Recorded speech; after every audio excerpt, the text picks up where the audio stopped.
안녕하십니까? 베팅 부동산 합계 출산율 1.0 회복 5년 안에 못하면 인구 늘어도 폭락이 온다. 진행하도록 하겠습니다. 합계 출산율은 미래의 인구고 지금 인구 늘어나는 거는 굉장히 가까운 미래입니다. 당연히 합계 출산율이 더 중요하죠.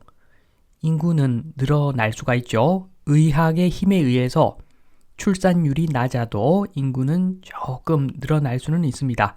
그런데 그게 중요하지 않죠. 요 이야기를 본격적으로 하기 전에 요거 뻔한 내용 아닙니다. 절대 뻔한 내용이 아니고 요 이야기를 하기 전에 다른 이야기부터 좀 합니다.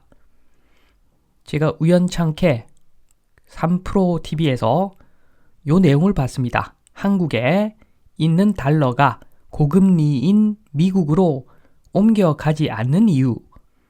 지금 아시겠지만 한국 금리보다 미국 금리가 높습니다. 투자를 하면 2% 정도는 높죠, 미국이. 그런데 돈이 빠져나가지를 않습니다. 의외로 잘 버팁니다. 요 내용에 대해서 손쉽게, 굉장히 알기 쉽게 설명을 한 자료인데 3프로 TV라서 본 게 아니라 박종현 씨 때문에 제가 봤습니다.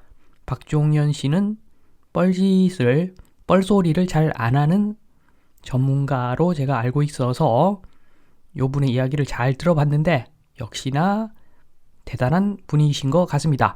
요 내용이 좀 재밌긴 하지만 좀 길어서 제가 요약해서 설명을 드립니다.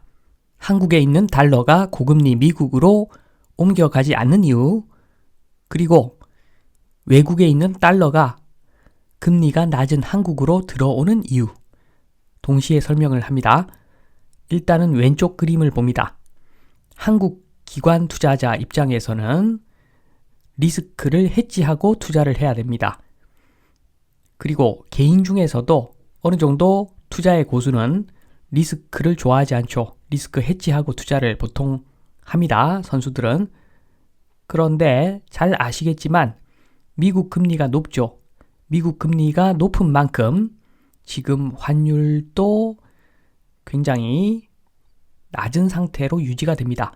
그러니까 달러가 비싼 가격에 거래가 되고 있습니다. 지금 현재는 미국 금리가 오히려 한국 금리보다 높으니까 당연히 달러의 값이 비싸겠죠. 그래서 만약에 한국에서 미국에 투자를 하면은 일단 원화를 달러로 바꿔야 되는데 지금은 달러가 고평가라서 갈 때는 대략적으로 1380원 정도 주고 달러를 사야 됩니다. 그래서 달러로 5% 이익을 남기고 나서 다시 한국으로 돈을 원화로 바꿔서 들고 와야 되는데 그런데 2년 정도 지나면 만약에 2년짜리 채권 투자를 했다. 그러면 올 때는 2년 후에 환율이 중요하죠. 그런데 그때는 지금만큼 미국하고 한국하고 금리 차이가 그렇게까지 벌어지지는 않을 것이다. 그래서 올 때는 손해를 보죠.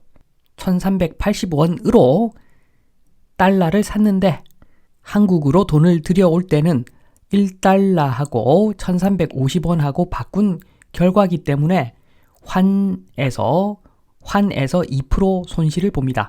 그래서 미국에 투자를 해서 5% 이익 남기고 환전해서 2% 손실 나면은 한국에 그냥 투자한 거랑 똑같죠. 이러니까 생각보다 그렇게 많이 달러가 미국으로 빠져나가지 않더라. 반대로 지금 환으로 손해를 보는 사람들이 있다면 환으로 이익을 보는 사람도 있겠죠. 그게 거꾸로 미국 기관 투자자라고 보시면 됩니다. 미국에서 한국 투자하려면 달러를 원화로 바꿔야 되겠죠. 그래서 한국 갈 때 한국에 갈 때는 1380원에 돈을 바꿉니다. 달러를. 그리고 한국 금리 3% 먹고 나서 올 때는 요거 선물로 미리 거래를 해 두는데 요 때는 1350원하고 달러를 바꿀 수가 있죠. 그러면 여기서 2% 그냥 먹죠. 환에서 2%를 먹습니다. 미국 기관 투자자는 거꾸로 환에서 2%를 먹습니다. 그러니까 한국 금리가 3%라도 투자를 하는 수요가 어느 정도 있다는 거죠. 미국 금리가 높기는 하지만 모든 돈을 다 그렇게 투자할 수 있는 것은 아니고, 그리고 여윳돈이라는 게 있어가지고 이렇게 투자하는 수요도 있다고 합니다. 그러니까 그렇기 때문에 한국에 있는 달러가 마구마구 빠져나가지 않고 오히려 미국 달러가 한국에 들어오기도 하고 그런 상황입니다. 그런데 여기서 대전제가 있습니다. 대전제. 한국 기관 투자자들 일단은 왕복으로 움직입니다. 왕복. 갔다가 옵니다. 만약에 편도로 움직인다, 그냥 가버린다 이러면은 난리 나는 거죠. 지금은 왼쪽처럼 갔다가 왔다가, 그러니까 지금 달러가 도망가지 않는데 지금 한국 상황이 좀 장기적으로 안 좋아질 것 같다라고 많은 사람들이 생각하게 되면은 그냥 가겠죠. 안 돌아옵니다. 그냥 가버립니다. 그러면 미국 금리 5%만 보이는 거죠. 당연히 엄청난 돈이 빠져나갈 겁니다. 이런 상황에서는. 그래서 그 핵심은 제가 보기에는 인구 문제 같습니다. 인구 문제. 지금 갈 때 올 때 이렇게 생각하는 것은 한국이 결국에는 맛이 가지 않고 회복을 할 것이다. 지금은 합계 출산율이 굉장히 낮지만 시간 지나면 2.1 정도 회복해가지고 인구를 유지하는 쪽으로 갈 것이다. 한국 결코 망하지 않을 것이다. 이런 믿음이 있기에 아직은 돈이 왔다 갔다 요걸 생각하겠죠. 돈이 미국 갔다가 다시 오겠죠. 그리고 한국에 투자를 했다가 다시 돈을 가져가도 된다. 이런 사람들도 있을 것이고, 그런데 만약에 한국 합계 출산율이 회복 못한다고 사람들이 생각하게 되면은 그때는 상황이 달라집니다.